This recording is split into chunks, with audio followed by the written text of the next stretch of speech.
오늘 하나님께서 우리에게 주시는 말씀은 학개 1장 1절에서 5절 말씀입니다.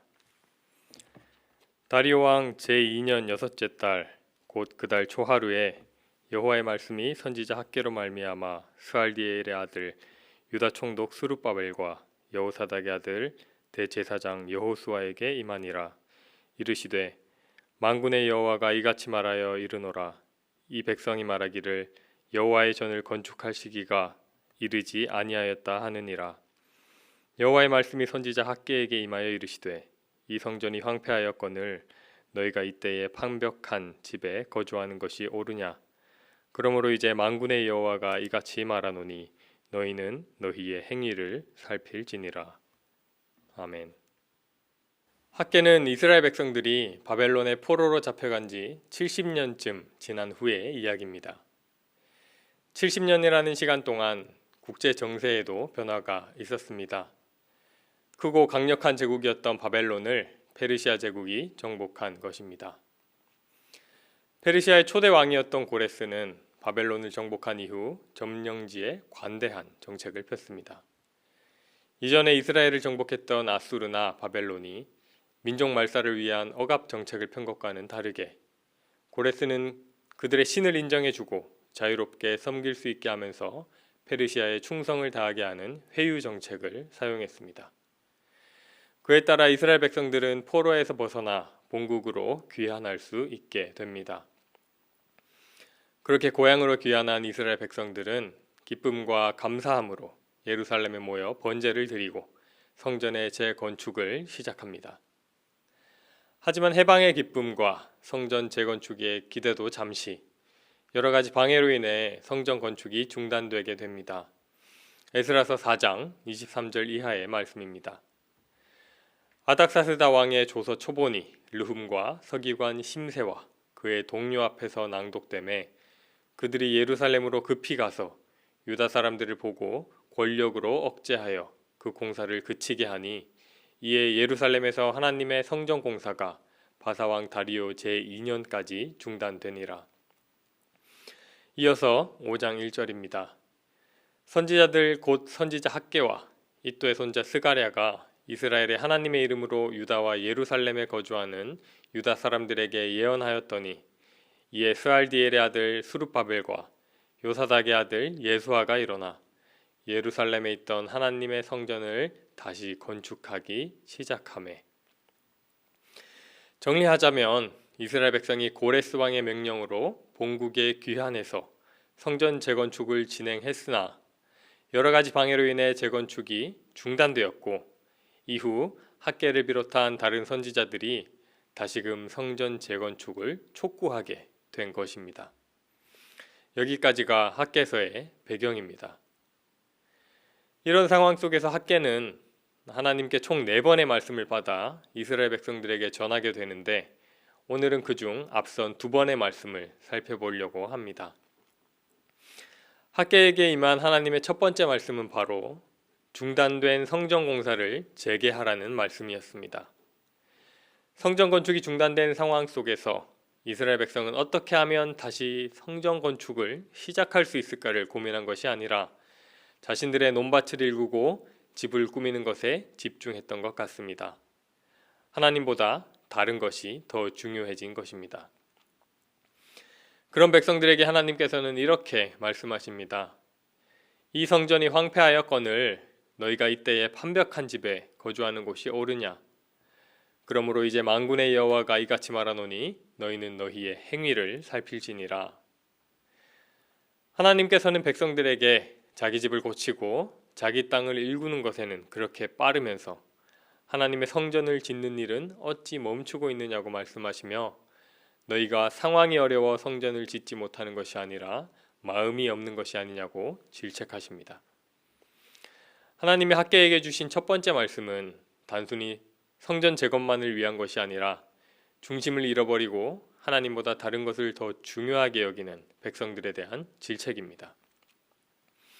다행스럽게도 이 말씀을 통해 유다의 지도자들을 비롯한 백성들은 자신을 돌이키고 다시 성전 재건에 착수하게 됩니다. 그렇게 성전을 재건하기 시작했지만 백성들은 마냥 좋아할 수만은 없었습니다. 화려하고 찬란했던 솔로몬의 성전이 자꾸 생각났기 때문입니다. 솔로몬이 지었던 성전에 비해 지금 짓고 있는 성전은 너무나 초라했습니다. 제2성전의 초라함에 낙심하는 백성들에게 학개는 하나님께서 주시는 두 번째 말씀을 전하게 됩니다. 이 성전의 나중 영광이 이전 영광보다 크리라. 만군의 여호와의 말이니라. 내가 이곳에 평강을 주리라.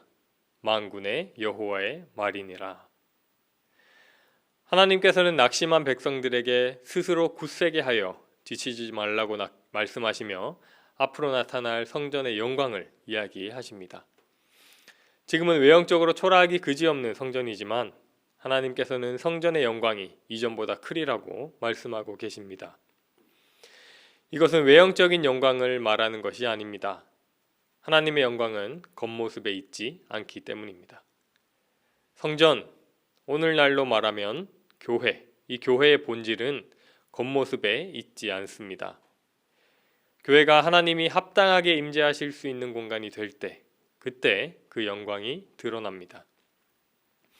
또한 하나님은 우리를 통해 영광 받으시기에 우리가 중심을 회복할 때 성전의 영광은 그 어느 때보다 커질 것입니다. 그러므로 하나님께서 주신 두 번째 말씀은 성전 재건을 격려하면서도 이스라엘 백성들이 겉모습에 낙심하지 말고 그 중심을 바로 세우기를 원하시는 말씀이라고 볼 수가 있습니다. 오늘 학개에게 주신 두 가지 말씀을 통해 중심에 대해서 생각해 봅니다. 하나님은 중심을 보시죠. 또한 우리도 중심을 봅니다. 쉬운 예로 사랑하는 사람과의 관계 속에서 우리는 상대의 중심을 중요하게 생각합니다. 같은 행동이라도 저 사람이 날 중심에 두고 한 행동인가, 그렇지 않은가에 따라 느낌이 완전히 달라집니다. 예를 들어 남편이 선물을 사왔는데 정말 내 생각이 나서 선물을 사온 것이 느껴질 때와 어떤 목적을 위해서 점수를 따려고 선물을 사온 것이 느껴질 때, 이 두 상황은 완전히 다른 이야기가 될 것입니다. 하나님 앞에서 우리의 모습은 어떻습니까? 하나님께서는 성전 재건 자체에 영광 받는 분이 아닙니다. 하나님이 거하실 곳이 없어서 성전을 지으라고 하시겠습니까? 하나님께서는 하나님의 은혜를 깨닫고 감사와 기쁨으로 성전을 재건하고자 하는 이스라엘 백성들의 중심, 그 마음이 어디 있냐를 중요하게 보시는 분이십니다.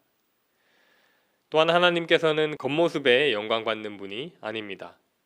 외관의 화려함이 아니라 우리의 중심이 바로 세워져서 하나님 말씀에 순종할 때 그것을 통해 영광받는 분이 바로 하나님이십니다. 그렇기 때문에 우리는 하나님 앞에서 항상 중심을 바로 세워야 합니다. 사랑하는 능곡교회 성도 여러분, 오늘 학개를 통해 하나님이 주신 말씀처럼 우리의 중심을 세워서 하나님이 보시기에 합당한 삶을 살아가는 능곡교회 성도님들이 되시기를 간절히 소망합니다. 우리가 그렇게 살아갈 때 하나님께서 주님의 몸된 교회인 우리 한 명 한 명을 통해 이전보다 더 큰 영광을 받으실 것입니다.